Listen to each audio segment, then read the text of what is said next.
Hermano, que le veo. No pasa. No. Ah, Bueno, buenos días, estamos ya en contacto, amigos y amigas, en este día jueves 12 de noviembre del 2020 con el ingeniero Jorge Martínez Vázquez, exalcalde de Ibarra en el periodo 2009-2014. Hace pocos meses cumplió 60 años de edad. ¿Cómo se encuentra Jorge pasado los 60? muchas gracias, Jaime. Yo creo que es una edad importante, toda vez que esta edad primero permite efectivamente certificar la madurez, pero además también permite ya establecer un umbral que es importante respecto de lo que significa la posibilidad, en el caso mío particular, de dejar ya de laborar en el contexto de la seguridad social. Entonces, esto no deja de ser también un alivio porque finalmente creo que podemos pasar a una etapa de más tranquilidad, de menos obligaciones, pongámoslo así, después de, en mi caso, casi 40 años de actividad de servidor público en distintos órdenes. Entonces, siempre será, digamos, una edad importante. Creo que hay una experiencia acumulada, Jaime. Bien, ya pasamos los 60 años, le cuento que estoy rumbo a los 62, pero todavía no me dan muchas canas como a Jorge Martínez. Yo no sé si la pintura es la buena o seguramente Claro, no, es la estructura del cabello, pero en todo caso, solía decir los genes también, ¿no? un amigo mío decía que los niquelados vienen en los autos de lujo, así que los niquelados Claro. siempre han sido un adorno, pero espero que así sea aún en esta realidad en la que estamos, Jaime. Claro, pero el bigote suyo todavía sigue negro, ¿no? No se encanece. Sí, sí, parece ser que todavía las cejas y el bigote conservan un poco la edad, pero finalmente creo que al final ese es el camino de la vida y creo que por ahí vamos todos. Muy bien, Jorge, vamos a tener oportunidad de hablar unas 10 inquietudes. Mientras más concretas sean las respuestas, tendremos más tiempo de desarrollar la siguiente entrevista. Jorge, ¿cuál es su comentario respecto de la declaratoria de emergencia para la Laguna de Yaguarcocha decidido por el Consejo Municipal de Ibarra? Por favor. Bueno, yo creo que esto es un instrumento que yo aspiro que sea usado adecuadamente, porque las declaratorias de emergencia no han sido, digamos, el mejor consejo en el último tiempo. Recuerde Ujú. usted que en medio de la pandemia se declararon emergencia no para comprar ni respiradores ni mascarillas, sino para hacer adoquinados, adecuar edificios, y por lo tanto eso no tiene sentido. Entonces la declaratoria de emergencia habitualmente la Contraloría examina, porque puede usarse para evitar los procedimientos precontractuales o el cumplimiento estricto de la ley de contratación pública. Uno en emergencia puede contratar de forma directa y luego informarle al portal. Entonces, aspiramos que esto no sea una de las razones. Creo yo que es importante, yo creo que la ciudad está en emergencia, Jaime. Mi opinión muy personal es que la ciudad tiene varias dificultades y Yaguarcoche es una de ellas.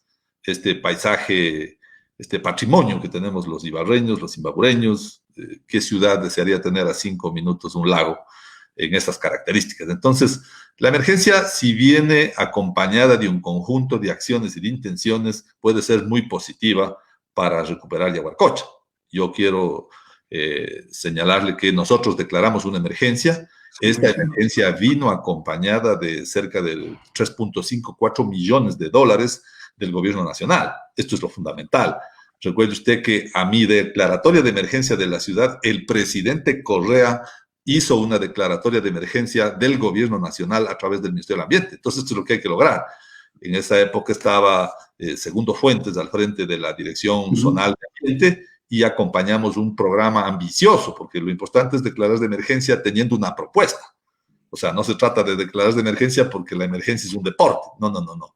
Aquí había un plan de intervención en Yaguarcocha, planificación específica, construcción de una planta de descargas líquidas para eliminar la contaminación que el pueblo hacía al lago. Había todo un plan de reforestación, a esto acompañó Proforestal y obviamente varios temas adicionales que eran recursos del Ministerio del Ambiente. Entonces hubo una simbiosis entre el gobierno nacional, el gobierno local, la movilización de recursos y entonces ahí se logran los objetivos. Entonces, yo de verdad debería creer que ojalá tras de esa declaratoria haya un plan de intervención para la emergencia y que ese plan además esté acompañado de gestiones de canalización de recursos para poder hacer efectivo la recuperación del lago, porque si usted ve, la verdad es que es desastroso la apariencia de Yaguarcocha. Yo pasé el otro día y usted ve la coloración del lago, las circunstancias en que eso se encuentra, entonces me parece que ojalá la emergencia sea positiva en la medida en que esté acompañada de estas medidas que hemos señalado, Jaime. Hay que señalar que Jorge Martínez fue antes de alcalde y concejal de Ibarra. Queremos en ese contexto conocer cuál es el papel que deben tener los concejales en el organismo colegiado como es el Consejo. A mí me parece que en estos 2 últimos años hay una confusión respecto de qué debe hacer un concejal. Debe plantear alternativas, debe administrar la ciudad, porque la alcaldesa se queja de que los concejales quieren decidir qué temas hacer en la ciudad y quieren tomar decisiones de orden administrativo. ¿Qué le corresponde hacer al consejo, a los concejales? A ver, primero recordemos, porque me parece que hay que analizar que mi experiencia fue de una transición doble. Fui concejal en el 98 con la ley del régimen municipal y luego fui concejal, el concejal más votado en el 2007 con luego ya en la transición hacia el COTAD. Entonces yo creo que esto es muy importante entender. El COTAD tiene absoluta claridad, este código orgánico de autonomía y de la norma, digamos, de los gobiernos autónomos descentralizados. La función de los concejales es muy clara. El concejal tiene que fiscalizar y legislar. Evidentemente, en el contexto de la legislación, también no es menos cierto que hay un conjunto de atribuciones que están establecidas para el Consejo Municipal. Por ejemplo, el Consejo Municipal tiene responsabilidad sobre los compromisos de patrimonio que puede tener el municipio. ¿Qué significa esto?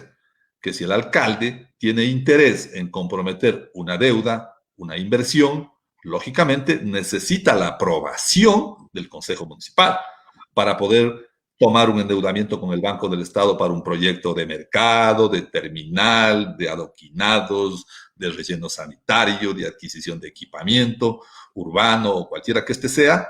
Obviamente, esto significa comprometer el patrimonio de la ciudad, por lo tanto, endeudar la ciudad. Allí, el Consejo Municipal tiene la facultad de aprobar y de autorizar ese endeudamiento. Entonces, ¿qué significa eso? Que un proyecto de esa envergadura no puede hacerse a espaldas del Consejo. Si yo voy a comprometer 50 millones de dólares en un mercado, imaginémonos este ejemplo, el municipio y la Cámara tiene que estar perfectamente empapada, porque como yo decido votar a favor del endeudamiento si no conozco cuánto cuesta el proyecto, cuántos puestos van a resolver, cómo va a pagarse la deuda, de qué forma está hecho el análisis económico financiero de ese proyecto, de tal forma que no pueda, digamos, comprometerse el futuro de la ciudad. Y por ende, se supone además que hay un conjunto de normas adicionales que están vinculadas a las obligaciones, por ejemplo, de la Ley de Participación Ciudadana. Recordemos que el propio COTAD y la Ley de Participación Ciudadana obliga a que los presupuestos de inversión de la Cámara y de la municipalidad y de la ciudad tengan que pasar por un proceso, está en debate, ¿no? Si de conocimiento o de preaprobación de la Asamblea Ciudadana. Esto quiere decir además que el sistema de participación ciudadana, es decir, el sistema barrial, de juntas parroquiales, de barrios, tiene que ser parte de la toma de la decisión. Entonces, a mí me parece que definiendo perfectamente los roles, que además están relacionados con una obligación que está en el Código de las Finanzas Públicas y en las normas de planificación, tiene que haber un plan de desarrollo de la ciudad. El plan de desarrollo de la ciudad fija los objetivos para los siguientes 20, 25, 30 años y dice que este tiene que actualizarse cada periodo, cada administrador. Es más, hoy, a partir de la pandemia, la Secretaría Técnica de Planificación obliga a que se hagan los ajustes necesarios producto de la emergencia. Es decir, porque hoy hay de pronto otras prioridades. Entonces, yo creo que los concejales pueden jugar un papel muy importante en materia de legislación, de fiscalización, porque además, fíjese usted, si usted hace un proyecto de agua, si usted hace un proyecto de endeudamiento de mercados, si usted hace un proyecto de desechos sólidos, este tiene que ir acompañado de la legislación suficiente, por ejemplo, para la recuperación de las inversiones, o sea, de la ordenanza que va a fijar la recuperación y el pago de la deuda mediante las tasas o mediante, ¿no es cierto?, la transferencia de propiedad o los arriendos en los mercados. Entonces, digamos que es una lógica de funcionamiento, de simbiosis, pero ahí lo que me parece es que prevalece siempre el liderazgo. O sea, la primera persona, como dice pues este dicho, donde manda capitán no manda marinero. Pues, o sea, el capitán conduce el barco. Yo siempre suelo decir que el alcalde sueña la ciudad, le propone a la gente la ciudad que cree, y la gente vota por esa opción, y la gente va atrás de ese sueño. Y luego ese sueño se tiene que concretar a partir de un equipo técnico que acompaña con la suficiente competencia, a partir también de una voluntad en la legislación y en la fiscalización. Obviamente, el Consejo está para eso. Cierto es que el COTAD fue limitando algunos temas, que hay que entenderlos, ¿no? Pero hay que entenderlos adecuadamente. Por ejemplo, antes un concejal podía poner una carta al director de planificación y decirle, envíeme la información sobre el adoquinado de la avenida tal. No. Hoy día la norma dice que esto tendrá que hacerse a través del alcalde, del primer personero. Entonces, claro, hay que comedirse en ponerle una carta, en este caso a la alcaldesa, al alcalde, diciéndole, sírvase a entregarme esta información. Y claro, del otro lado también debe haber una voluntad política de entregar esta información, porque al final aquí no hay que esconder nada. Pues, o sea, yo creo que si requieren información sobre un proyecto, sobre una inversión, hay que tener la agilidad suficiente y sobre todo hacer que el Consejo Municipal participe en las grandes decisiones de la ciudad y de la comunidad. Pues. Usted tuvo algún inconveniente, no recuerdo mucho, el tema de la oposición de concejales, le cuestionaban, le criticaban. ¿Cómo fue su relación con los concejales? ¿Se acuerda, Jorge? Mire, excelente, excelente. Yo tenía algunas personas que solía decir que, muy respetuosamente, había una persona que tenía el sí dañado. Es decir, pues, porque hay esas personas que nunca votan sí, sí siempre votan no. Ya. Y yo digo, en mi experiencia conocí algunas personas de las cuales luego tuve una inmensa amistad. Quiero recordarle a usted esta vieja amistad de alguien que ya no está con nosotros, que es Carlitos Arias, que fue mi vicealcalde. Yo recuerdo en mi primera concejalía, antes de mi primera concejalía, yo fui el gerente con usted en la empresa de agua. Y entonces íbamos a hacer una explicación al Consejo Municipal de las tarifas, y claro, Carlitos Arias nos entendía perfectamente y estaba de acuerdo y opinaba sobre lo que le explicábamos, pues no, a dónde iban los recursos, el comportamiento de la tarifa, a dónde iba a ir esa inversión. Y claro, y llegábamos al Consejo Municipal y Carlitos en esa época, digo muy cariñosamente, estaba militando en el Movimiento Popular Democrático, hoy Unidad Popular. Entonces, cuando tocaba votar, Carlitos votaba no. Entonces, yo digo, a veces, estas experiencias en los consejos son comprensibles. Las gentes tienen a veces posiciones políticas, ideológicas, responden a partidos, pero yo, independientemente de eso, jamás en los importantes proyectos de la ciudad, primero no tenía por qué esconderlos. O sea, fíjese usted, cuando tomamos la decisión del parque, esta fue una decisión unánime, alguien allí se oponía, no, se oponían muchas gentes, pero obviamente tratábamos siempre no informarles. Esto era una cosa transparente, íbamos a cambiar el aeropuerto por un parque, este era el objetivo, esta era la inversión que iba a recibir la ciudad. Cuando tratábamos temas como el endeudamiento para el Camal, o cuando tratamos el tema de los mercados, por ejemplo, este fue un tema que trabajamos muchísimo. Yo siempre digo, Jaime, recuerdo, no tomé la decisión de firmar ese contrato, me arrepiento permanentemente. Yo pude firmarlo en el mes de noviembre, pero obviamente yo dije un tema de delicadeza, en febrero son las elecciones, era un contrato de $47 millones financiado y no lo firmé, no. Me arrepiento no haberlo hecho, pero esto quedó estructurado, financiado, pero digamos allí la voluntad del Consejo era total, o sea, ahí no teníamos oposiciones a proyectos importantes. Teníamos diferencias, ¿no? Propias de la marcha del el cuerpo colegiado. Lo que no ocurrió, Jorge, en su administración, recuerdo, era muy coherente con usted, Carlos Arias, que en paz descanse, igualmente José Moncayo. No le vi como en la actualidad con su familiar, como es Marco Antonio Adati, que tenga una actitud de cuestionamiento a la gestión de la alcaldesa. Incluso habló que ella nunca conversa, nunca dialoga, incluso le dijo que ella todavía se cree reina de Ibarra, en esas expresiones que tuvo muy espontáneas del coronel Marco Antonio Adati, que es su concuñado. Pero claro, hoy es diferente. ¿Cómo él ve esta actitud del coronel Marco Antonio? de cuestionar a la alcaldesa lo que no ocurrió en su gestión con Carlos Arias ni José Moncayo. Jaime, yo quiero decirle y quiero aprovechar esta oportunidad porque Claro. de verdad a veces aquí existen un conjunto de malinterpretaciones. Yo no tengo nada que ver, Jaime, en todas las designaciones de la señora alcaldesa. En ninguna de ellas, por favor. Allí hay colaboradores que fueron míos, distinguidos profesionales con mucha capacidad, pero obviamente pues ellos han sido escogidos por quien es la primera autoridad. Seguramente algunos de ellos se han escogido por su experiencia, pero finalmente yo quiero decirle que sobre eso no tengo absolutamente ninguna injerencia, no tengo ninguna relación política, no tengo nada que ver con UNET, me desafilié del Movimiento País ya hace un buen tiempo y por tanto, como digo, en esa sopa no tengo cuchara. Y el segundo tema que usted ha topado, yo tengo una inmensa aprecio y amistad con el coronel Adati por un grado de familiaridad. Usted lo conoce también, fue su vecino, ¿no? Así. Pero tampoco sobre sus decisiones yo incido e influyo.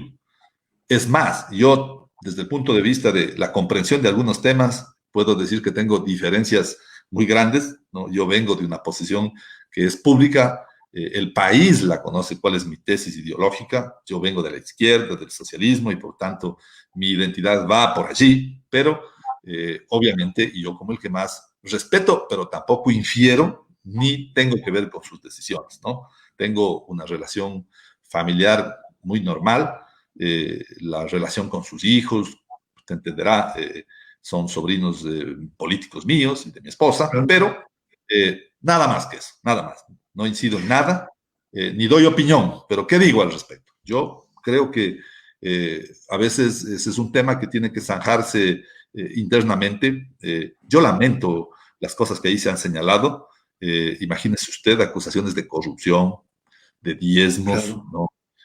Yo creo que esto, la justicia tiene que investigar. Me parece que vamos perdiendo, ¿no es cierto?, ese liderazgo que significa que, o sea, el primer personero de la ciudad, este inmenso honor que significa conducir una ciudad, más aún la primera mujer, una alcaldesa, obviamente se puede haber envuelta en este tipo de acusaciones. Me parece que hace falta en ese consejo municipal, obviamente, lo que yo siempre he dicho, ¿no? Una ciudad va porque hay el liderazgo suficiente, porque hay claridad de lo que uno quiere hacer. O sea, uno va, camina en la ciudad y de verdad que no es solo Yaguacocha, Jaime. El otro día estuve pasando por Céntrica, ahora Ciudad Blanca. Nunca se entendió por qué Céntrica, pero bueno, Ibarra tiene un centro histórico patrimonial importante, pero había que crear otro centro, otro polo de desarrollo. Pero vaya y mire ese parque. O sea, créanme que es una vergüenza, ¿no? O sea, falta de mantenimiento, adoquines levantados, hierbas en medio de los espacios, no hay la limpieza suficiente. Esa es una inversión importante que el país hizo para Ibarra y creo que si uno ve eso, ve Yaguarcocha, ve el estado de las cosas, ve los problemas que son cotidianos, la petar, en fin, o sea, me parece que o sea, algo pasa, ¿no? Y entonces, con esto no quiero decir que el coronel Haddad tenga la razón, pero al final yo creo que cuando dicen El río el río Suena. se piedras trae, pues no, algo está pasando. Claro, ingeniero Jorge Martínez Vázquez, dos Lorenas en su gestión, trabajan en la gestión de Lorena Hernández y Lorena Pavón. Ellos fueron, la una es procuradora síndica y la otra directora financiera, también fue en su gestión como alcalde. De ahí deben ser las coincidencias o los comentarios en redes sociales de que usted estaría detrás de esta administración. Pero usted ha aclarado, ha dicho que no tiene nada que ver con Únete, que a propósito no presentó ningún candidato en estas elecciones. Ha absuelto usted algunas inquietudes que me relevan hacer insistir en este tema, pero quería aprovechar la oportunidad para preguntarle de su colegio, Teodoro Gómez de la Torre. Usted se graduó, como yo, en dicho establecimiento hace muchos años, pero en el centro de la ciudad hay un edificio abandonado que también creo le correspondió un poco tratar el tema. ¿Qué está pasando allí? ¿Por qué no se remodela, se restaura dicho edificio ícono de la ciudad? Jaime, me da mucha pena, ¿no? Yo, créame que me encontré con dos problemas. uno cuando pasa el tiempo reflexiona, ¿no? Y dice, probablemente estas equivocaciones no las volvería a tener. Bueno. Yo toqué ese tema, quiero contarle así rápidamente con 3 espacios. El primero, había un contrato que había hecho el licenciado Jurado, que era el alcalde anterior, que era específicamente cambiar la cubierta. Y claro, esa era una intervención desastrosa. Habían desmontado todo ese cielo raso patrimonial. Estaban tratando el cambio de esa cubierta casi como una pared de cerramiento de parroquia, ¿no? Cuando eso era una intervención en una edificación patrimonial. Ahí comenzaron los problemas. Es decir, uno no puede dar un contrato de un bien patrimonial a alguien que hace cerramientos de paredes en cualquier lado, porque son cosas distintas. O sea, las personas que hacen estas intervenciones patrimoniales tienen una preparación, una formación y van de la mano. Imagínese usted, habían desmontado, te recuerdo el cielo raso de ese salón, era una cosa, un estucado espectacular, ¿no? Y eso estaba ya arrumado, se habían derrocado los dinteles, y entonces ese fue el primer problema en la intervención de esa cubierta, ¿no? Y a mí me correspondió luego contratar inicialmente el profesional que hizo toda la factibilidad de la intervención, ¿no? Un restaurador. Este señor desarrolló los estudios preliminares y obviamente determinaba que la intervención de toda esa edificación en aquel momento pasaba de 5 a 6 millones de dólares. Yo empecé a buscar esta gestión. Recuerdo que la ministra de Patrimonio era amiga mía, la sobrina del general Moncayo, María Belén Moncayo, que fue la persona que nos entregó el 50% de los recursos para el cuartel municipal que yo conseguí para Ibarra. El 50% no es responsable de esa intervención, así como conseguí todos los recursos para la intervención de las FAS patrimoniales, pero tuvimos un pequeño problema en ese momento, que es que el bien era propiedad del colegio.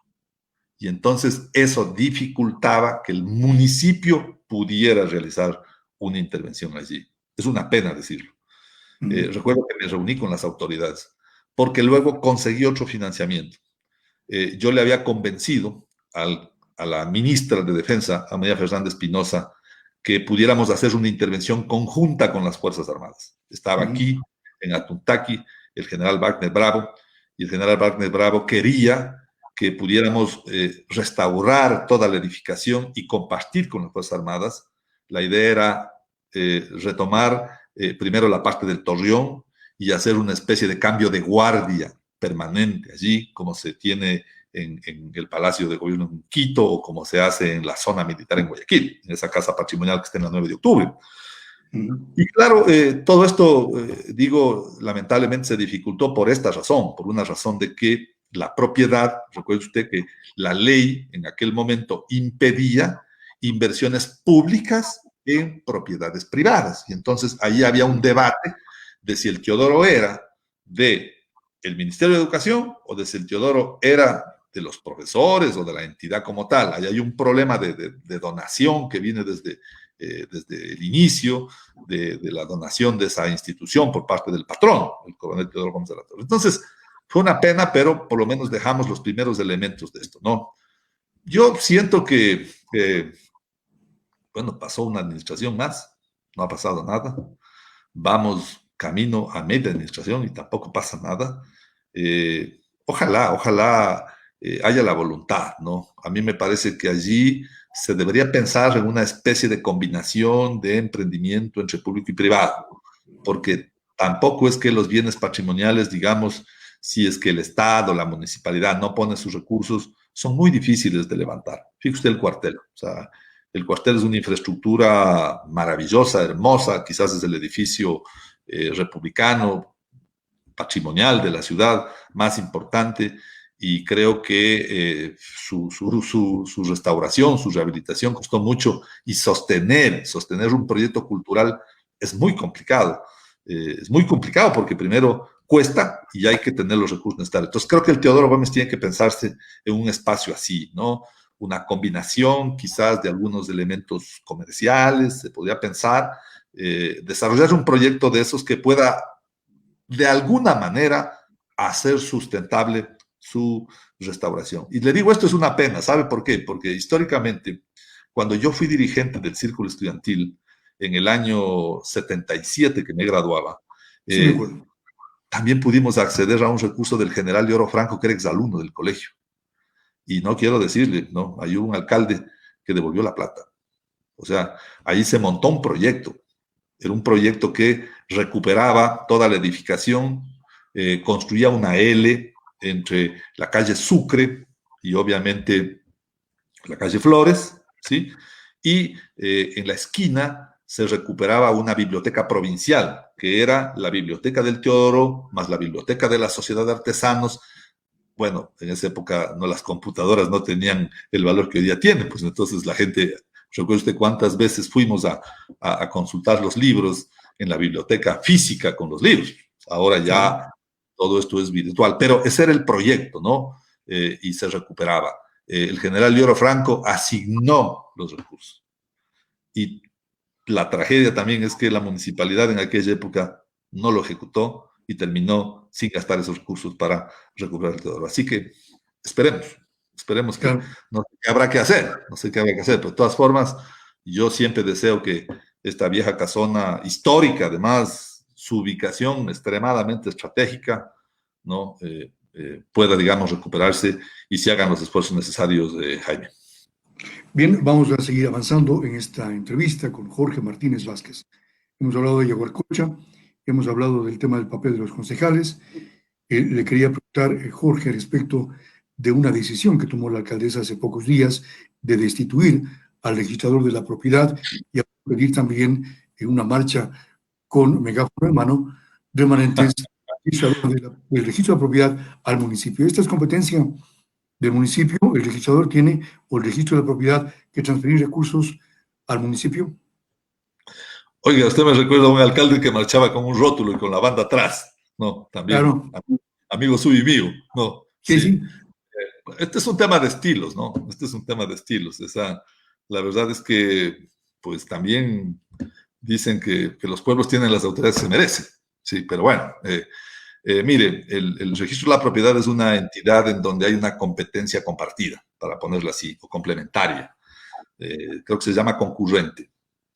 ya. Cuando hay una competencia concurrente es que corresponden varios niveles de gobierno. En este caso, el nivel local, que es la municipalidad, y de otro lado la DINARDAT, que es la Dirección Nacional de Registro de Datos Públicos. Así nació esta institución.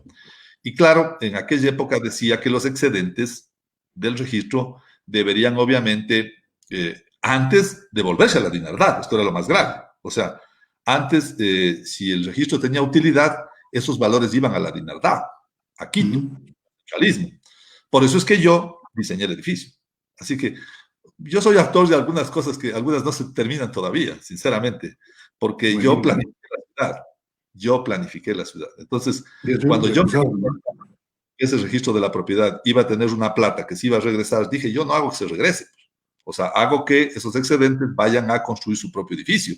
Y entonces, cuando cada año tenga que liquidarse los excedentes, finalmente se quedan en el edificio. Y así la DINARDAT desde Quito nos puede coger el dinero. Entonces fui e inicié un proceso de expropiación de estas casas que estaban ahí frente a los baños en la García Moreno, ¿no? Además de un sitio central, eran casas abandonadas, recuerde usted, al lado de una época había las empanadas de Morocho, una parte de la familia Castro. Entonces, expropiamos eso. Yo entiendo que hubo alguna dificultad allí, me parece que no sé qué pasó, pero bueno, esa expropiación, yo negocié esa expropiación y la idea era que hice diseñar ese edificio. Además, es un edificio muy bonito, créame. No voy a decir quién es el autor de los diseños, pero era una cosa muy bonita, central, a media cuadra del parque, y el objeto era tomarse los excedentes, apalancar un financiamiento y hacer el edificio de su propia institución. Y claro, entonces ahora entramos en un debate de si el edificio debe hacerse o no, o si la plata es más importante para Yaguarcocha, o si usted puede destituir a un funcionario. Yo le quiero decir que un funcionario de designación de competencia concurrente, de plazo fijo, no puede ser destituido. No puede ser destituido. O sea, el señor tenía que cumplir su periodo porque fue electo por un concurso, pues, obvio, Claro. salvo que usted hubiese instaurado un proceso sancionatorio, usted hubiese llevado algún incumplimiento de sus facultades o de sus atribuciones y usted hubiese iniciado un sumario o un proceso mediante el cual él ha incumplido sus funciones, entonces esto puede proceder. Pero mientras él estaba en funciones, ganó un concurso, en mi opinión muy personal, no soy abogado, pero yo creo que él debía cumplir su plazo fijo, faltaba tan poco tiempo, y sencillamente, ¿qué hubiese pasado? Mire, si es que quería hacer un edificio por sobre sus facultades, porque además él está en una institución que tiene determinada autonomía, porque así dice la ley, y él podía contratar. Pues yo hubiese interpuesto un conjunto de acciones, le hubiese impedido desde la comisaría de construcciones iniciar esa obra y no le hubiese dejado construir. Y pasaba un mes y sencillamente desarrollaba el concurso, reemplazaba al funcionario y punto. Pero me parece que ahí hay un conjunto de actos de inexperiencia y a veces también hay un poco de show, ¿no? Porque ya le digo, a alguien le gustaba cargar el cartelón frente a la banda, a otros les gusta coger el megáfono en plena calle, pero lo grave es que uno hace marchas con los empleados municipales y eso no es muy prudente, porque eso puede llevar también a otro conflicto. Movilizar a servidores públicos a actividades que no van de la mano de lo que son sus responsabilidades. Claro, Entonces, por ahí van los temas. la diferencia es que Mauricio Larrea hacía solito la marcha. En cambio, como dice usted, Andrés Caco hace con megáfono en mano y con los empleados municipales. A propósito, se planteó por parte de la autoridad municipal hacer unas casas, un proyecto de vivienda social en terrenos que eran espacios verdes, pero le cambiaron el modelo o como llaman el uso de suelo para hacerlo viviendas de interés social. Es competencia del municipio hacer este cambio. ¿Se puede construir viviendas en espacios verdes? Por favor, su comentario. Pero lo que hay que contarle a la ciudad es que esto ya viene desde la administración pasada. A mí me parece que tienen Ya. alguna relación muy intrínseca, sí, ¿no? Yo a la presencia hoy día de este distinguido amigo, pues, Ramiro Páez, ¿no? Que además que quede claro que fue mi compañero de colegio y que obviamente tengo por él un aprecio porque Claro. lo conocí independientemente de eso en actividades políticas, culturales y luego en el tema del sistema de participación ciudadana. Pero uno mira esas coincidencias a veces, ¿no? El señor Castillo, el alcalde anterior, quiso hacer un plan de vivienda en todos los espacios verdes de la ciudad. Esto tiene que ser la ciudad. Tenía como 800 soluciones habitacionales. Claro, probablemente si mañana salimos y decimos cuántos necesitan casa, tendremos una lista de 5.000 o 10.000 familias. Perfecto, ¿ya? Pero uno no puede buscar una solución en los espacios verdes pues, de la ciudad. O sea, ya hemos tenido pésimas experiencias de esto. ¿Para qué se usan los espacios verdes muchas veces? Se usan para permutas, porque a veces el municipio tiene necesidad de hacer una expropiación y a veces y no tiene recursos para pagar, entonces va y le dice al ciudadano afectado, mire, le voy a afectar a usted 300 metros, 500 metros, porque voy a abrir esta vía o porque vamos a hacer esta avenida. Entonces, como tengo que pagarle su expropiación, le voy a hacer un canje, le permuto con un terreno que el municipio tiene en tal o cual sitio. ¿Pero qué tiene el municipio? El municipio tiene los espacios verdes que las urbanizaciones, que los promotores de las lotizaciones entregan como eso, como espacios verdes. Y se entiende que los espacios verdes son sitios de recreación que se requieren para el desarrollo urbano de una ciudad. Entonces es un tema de, yo no quiero decir que no lo hemos hecho, porque sería falso, pero me da la impresión que está bien para un problema de naturaleza, de una permuta, de una solución. Fíjese usted el caso de la familia Morejón. ¿Qué tuvo que hacer el municipio? Dimitir bienes propios. Dimite bienes que eran muchos espacios verdes, fraccionamientos, con el objeto de pagar finalmente una deuda. Pero planificar un plan de vivienda en espacios verdes, como se hizo en la administración pasada, me parece una equivocación. Entonces, claro, cuando empezaron la gente se enteraba que en el estadio suyo o en el proyecto de parque le van a poner 8 casas, 10 casas. Entonces la gente dice, señores, primero este terreno es nuestro. Nosotros lo compramos, nosotros urbanizamos. Nos obligaron a dejar para el municipio, para que aquí haya un espacio de recreación, un parque, un jardín, y ahora nos van a poner casas. Entonces es evidente que es incomprensible, ¿no? Yo por lo menos creo que hay como planificar, pues. Hay como ir, diseñar una ciudad. Yo siempre insisto en este concepto. El concepto es a dónde va a crecer una ciudad. Déjeme contarle una experiencia. A ver. Ya murió el señor Heller. El señor Heller, este judío, que es un hombre que es el dueño del CCI, para ponerle. Él una vez me visitó. Este es un gran inversionista. Es el Yes. dueño, su familia es dueña de la mayoría de franquicias alimentarias del país. Rumiñahui, Tony Romas, Pollo Bus, en fin. Ese es el negocio de su familia, ¿no? Y este es un judío que su familia vino, me parece, de Hungría, y él me decía, mire, Jorge, mire, alcalde, a mí me gustaría hacer la ciudad de la longevidad en Ibarra, porque Ibarra tiene un conjunto de condiciones topográficas, climáticas, ¿no es cierto? Lo que, está, lo que hacen en Cotacachi no tiene nada que ver, me decía. O sea, Cotacachi, con todo respeto para su alcalde, para sus pobladores, pero es un poco frío, en fin. O sea, aquí hay condiciones mayores. ¿En dónde compra la gente de estos gringuitos? Usted les ve los días de la mañana en el Supermaxi, pues. Porque tienen un nivel de vida, pues. Ellos no pueden comprar en la tienda del barrio de Cotacachi, con todo respeto. Y seguramente Cotacachi la economía no da para tener un Supermaxi. Entonces, esta ciudad, me decía, reúne esas condiciones topográficas, climáticas, de conectividad, cerca al aeropuerto, tiene un conjunto de infraestructuras. Entonces me decía, deberíamos hacer aquí. Y él se imaginaba, se paraba un día en la estelita y decía, vea, entre San Antonio y Caranqui, ahí deberíamos construir un gran. O sea, ¿qué había que hacer ahí?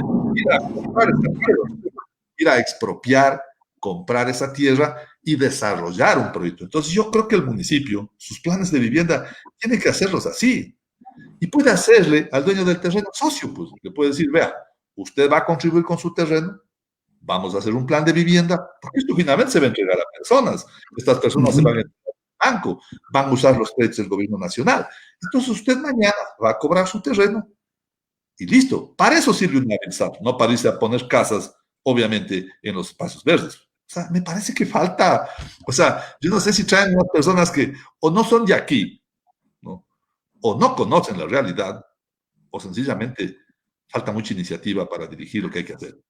A propósito, el vicealcalde de Ibarra planteó, pensaba, opinaba que no debe existir esta empresa Big Sap.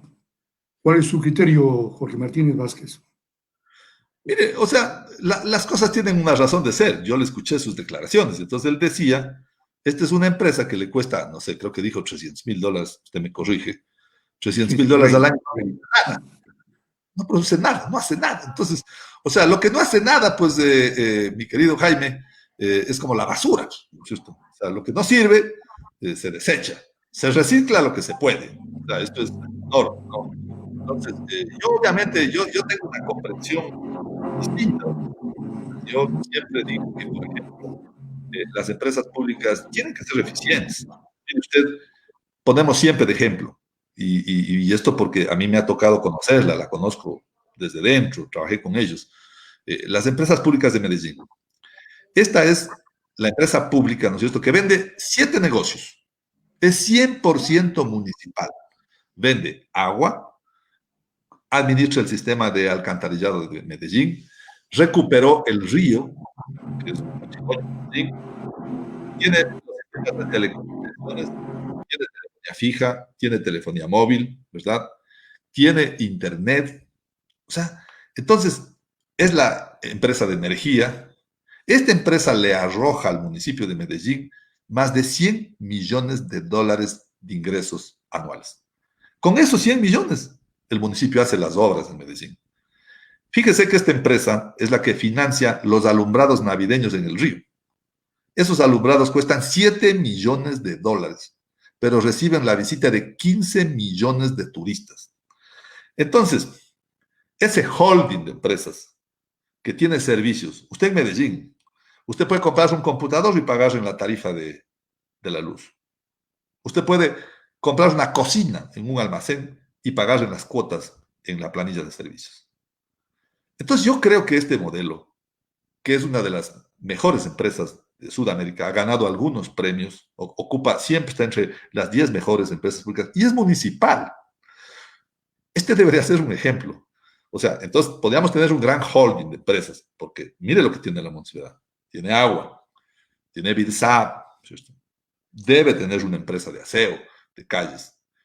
tiene una empresa de movilidad, que es Moviltelnor. Oiga, Jaime, ¿sabe cuánto se llevaron los radares en Ambato? $5 millones de ingresos. Entonces, estos son recursos importantes que si se planifican y se administran bien, con un equipo técnico, profesional, bueno, ¿qué han hecho? Han desmantelado la planificación de las empresas. O sea, han desmantelado, porque usted estuvo conmigo en la mapa. Acuérdense que teníamos un área de estudios que estaba pensando la ciudad para el futuro, que estaba pensando cómo va el Pruanta, que estaba pensando, hicimos el plan maestro de alcantarillado, está pensando qué va a pasar con el agua en el futuro. O sea, entonces, estas instancias son fundamentales porque lo que hacen es que, sí, los administradores pueden ser temporales, pero los grandes planes de las ciudades permanecen. Vea usted, termino con esto, la empresa de agua potable de Quito. Y lo digo porque es un ibarreño o un descendiente de ibarreños el que dirige uno de los proyectos más importantes. El doctor Ayabaca, hijo de los, ¿se acuerda usted de los profesores de Ayabaca que daban dibujo en el colegio? Uno de ellos dirige el proyecto Ríos Orientales en la empresa de agua potable de Quito. ¿Sabe desde hace qué tiempo? Desde hace 15 años. Este es el proyecto que está pensando para los 50 años restantes el agua para Quito. Y el agua va a venir de los ríos orientales, va a venir de Papayacta, va a venir de más allá, va a venir del Quijos, de Baeza. Entonces, ¿qué trato de decir? Necesitamos soñar las ciudades, pensar las ciudades, y necesitamos gente que tenga la experiencia. Entonces, por eso es que cuando, claro, el coronel Adate hace ciertas aseveraciones, este no es un problema de abrazos, con todo respeto, ¿no? Yo no quiero ser peyorativo con nadie, pero este es un tema de también conocimiento, capacidades para poder, digamos, liderar un equipo que busque soluciones a las ciudades. Pensemos en nuestro tema, concluyamos con el agua. El 70%, el 80% del agua es subterránea. ¿Qué pasaría si estos acuíferos empiezan a decaer su capacidad? Pasó en Quito, Jaime. Hace 40 años, en Quito, el agua estaba en los pozos de la Carolina. El agua era de pozos. Había pozos en la Alameda, en la Carolina. Llegó un momento en que cambió la topografía de la ciudad, el crecimiento, y estos pozos se secaron. Se secaron. Y entonces Quito tuvo que recurrir a otros proyectos. Hoy, fíjese, han pasado 40 años y los pozos están otra vez habilitados, ¿no? Porque tuvieron una especie de descanso, de recarga. ¿En dónde está la zona, el estudio de recarga de acuíferos de Ibarra? No hay, estimado Jaime.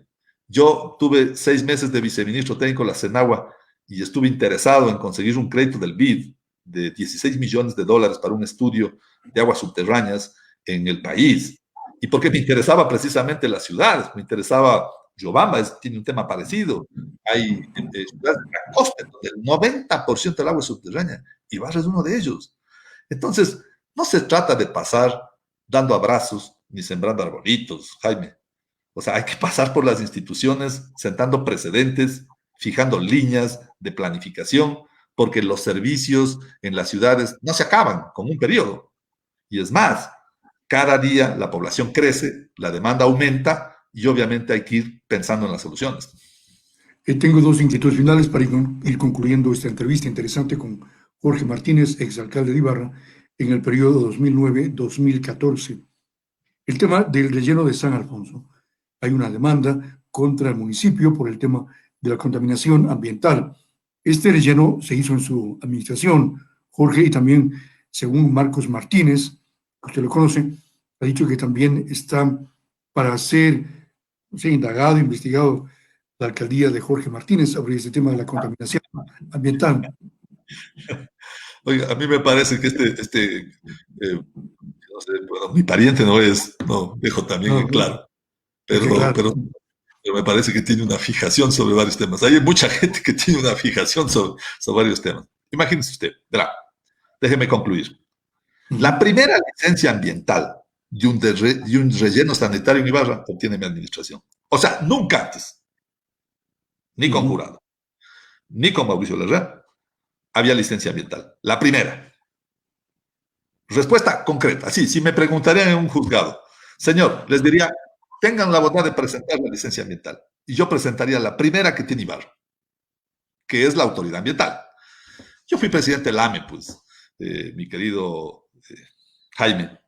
Cuando yo llegué al AME, 168 municipios tenían botaderos a cielo abierto. Imagínense, de 220. Era un desastre el país. Y llegué a presentarle al presidente Correa un proyecto para ir eliminando los botaderos a cielo abierto. Y ahí nació el proyecto Pro Saneamiento del Banco del Estado, por gestión mía, en términos de rellenos sanitarios, de desechos y de agua potable y alcantarillado. Esto puede decirle el presidente Correa, puede decirle Marcela Guiñaga, que es la ministra del Ambiente. Pero bien, ¿qué hago yo? Yo llego y encuentro, primero, Socapamba convertida en un botadero, un relleno. Juicio ambiental al ingeniero Mauricio Larrea. Juicio ambiental.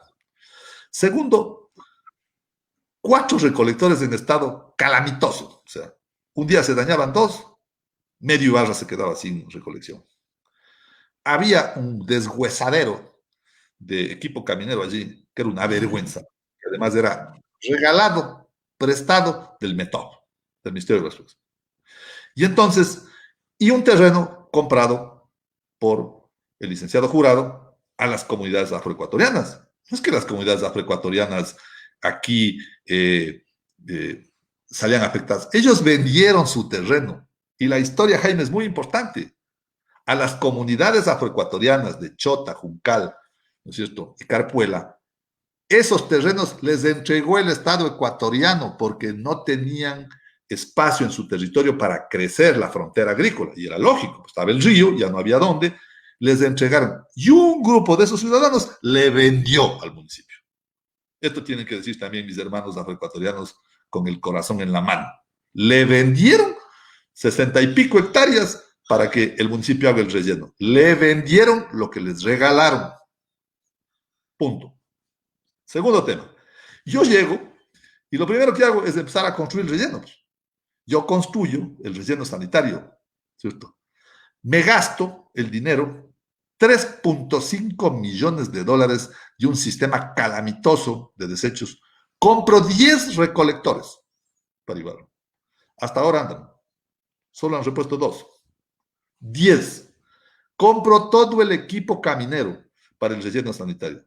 Hago fabricar un tractor en Inglaterra, porque sus tractores son especiales, porque los trenes de los tractores de tracción se dañan por los lixiviados. Una excavadora, una volqueta, un tractor. Comienzo las celdas, planifico. Diseño para después de las celdas un proyecto fotovoltaico.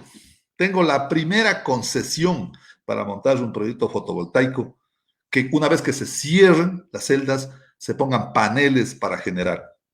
El gobierno, el presidente Correa, me da al único municipio en el Ecuador, con un agente privado, una concesión para reinvertir esos recursos que iban a generar.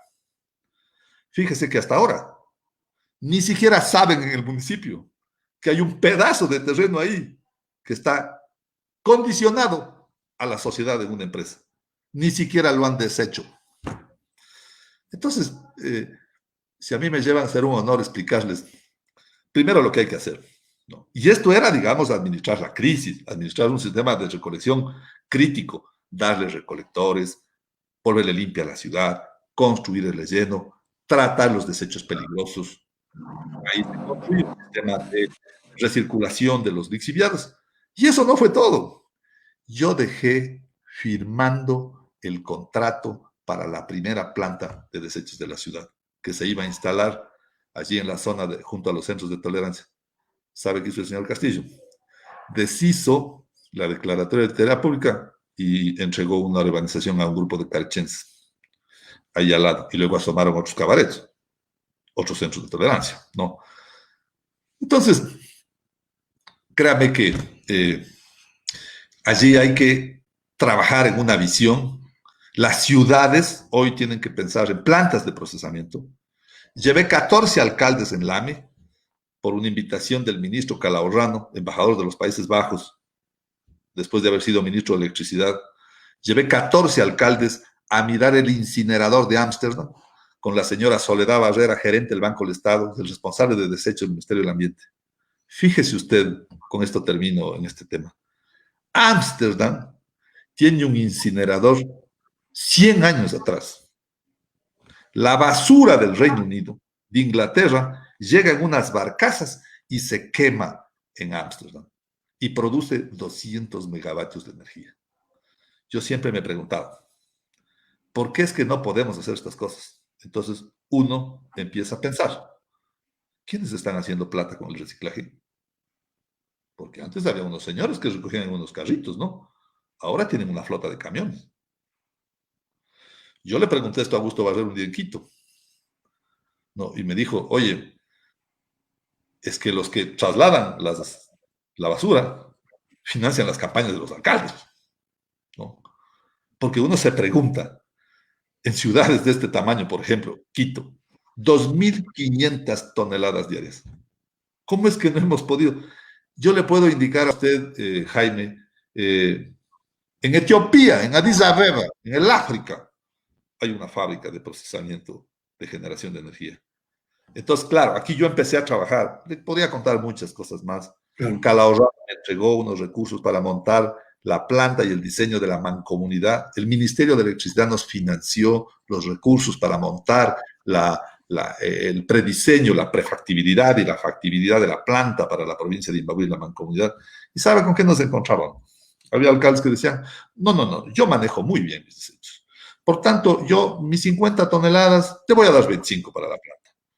25 me quedo porque hago compost. Perfecto, perfecto. Entonces, las plantas también tienen una economía de escala, Jaime. Es decir, no se puede hacer plantas para tonelajes muy pequeños. Siempre se requiere un volumen para que la operación y la actividad. Hoy la tecnología ha cambiado, hoy hay plantas modulares. Yo mandé a un concejal a Corea a ver la planta que íbamos a montar. El concejal Caicedo, que es hoy día concejal. Él viajó a Corea junto al economista Diego Alarcón. Ellos fueron a visitar la planta que habíamos firmado para montar en Ibarra. Lamentablemente los ibarreños tomaron otra decisión.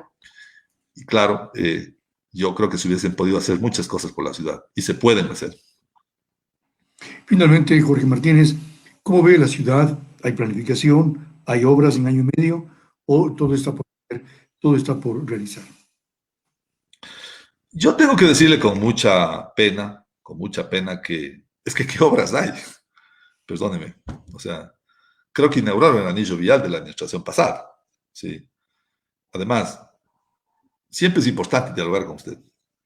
El anillo vial fue un crédito del Banco Mundial que lo conseguí yo. El presidente Correa me dejó el crédito del Banco Mundial a mí y a 3 alcaldes en el país. Al alcalde Jaime Estrada de Manta, al alcalde Paul Grande en Cuenca y al alcalde Jorge Martínez en Ibarra. Y la tragedia es que los 3 perdimos las elecciones. ¿Sí?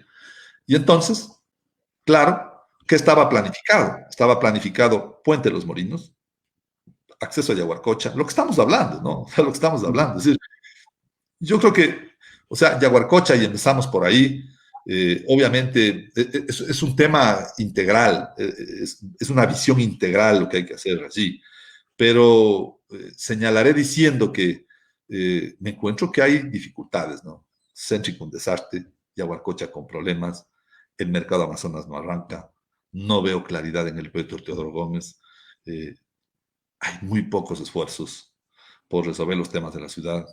Hay que comprender que ha habido una pandemia. Yo creo que hay que entender que ha habido una pandemia. La pandemia está mermando recursos, está generando dificultades, pero eso no puede detener a los pueblos. O sea, los pueblos no van a detenerse. Yo creo que usted ha visto a costa de la salud, de la muerte, la gente tiene que seguir adelante, la gente avanza y me parece que ojalá, yo digo, esta frase un poco trillada, pues, ¿no? Que parece ya a veces chiste, que le vaya bien a la autoridad porque nos va bien a todos. Este es un consuelo para todos.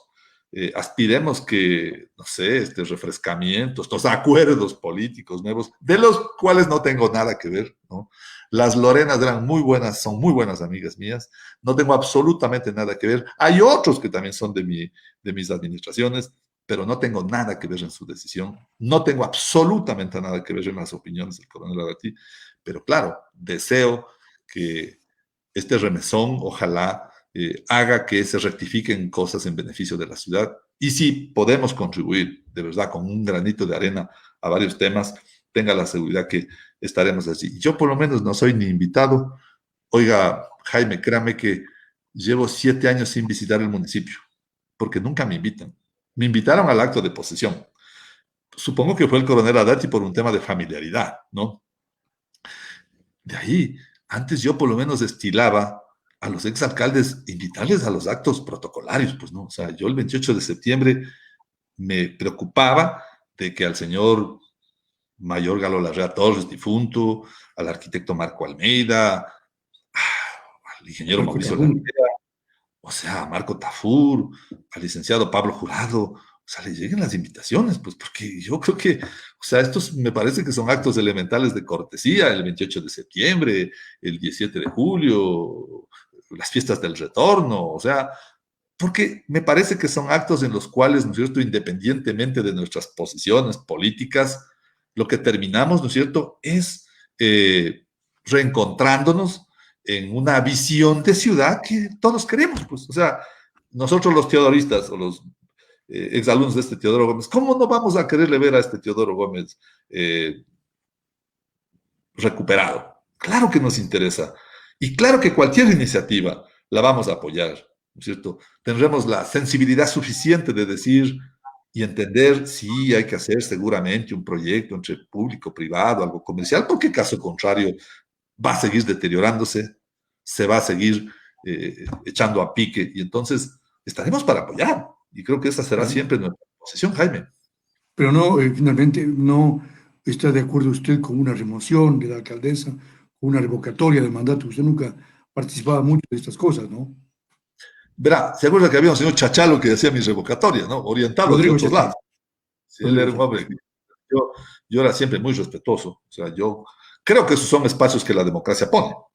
Lo que hay es que cumplirlos. Lo que hay es que cumplirlos. O sea, tampoco es que esto en las normas o en las leyes se ponen porque sí. ¿Sí? Y yo creo que pueden ser escenarios interesantes si se siguen debido proceso. O sea, si la gente finalmente va, encuentra causales, examina, determina, ¿no?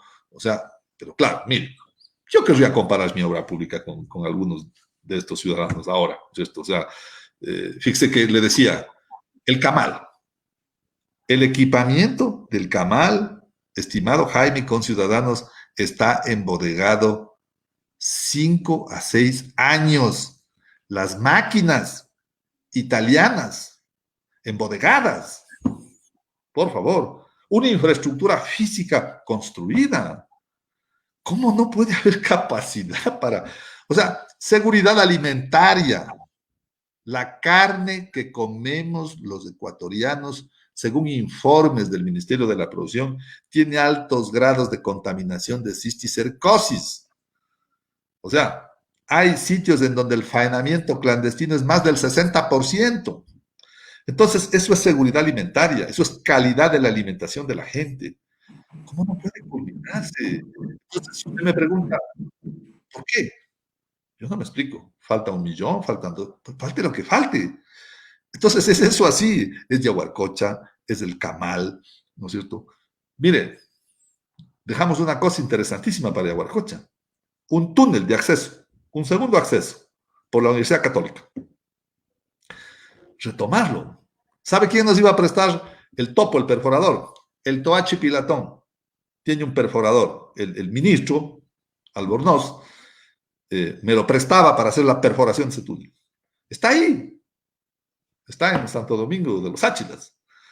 Entonces, todas estas cosas, lo que requieren obviamente es pasar muchas veces de la cotidianidad a la que hemos estado acostumbrados, ¿no es cierto?, a tomar retos mucho más importantes. Y si en esos escenarios deben tomarse decisiones dolorosas y complejas, hay que tener la valentía de tomarlas.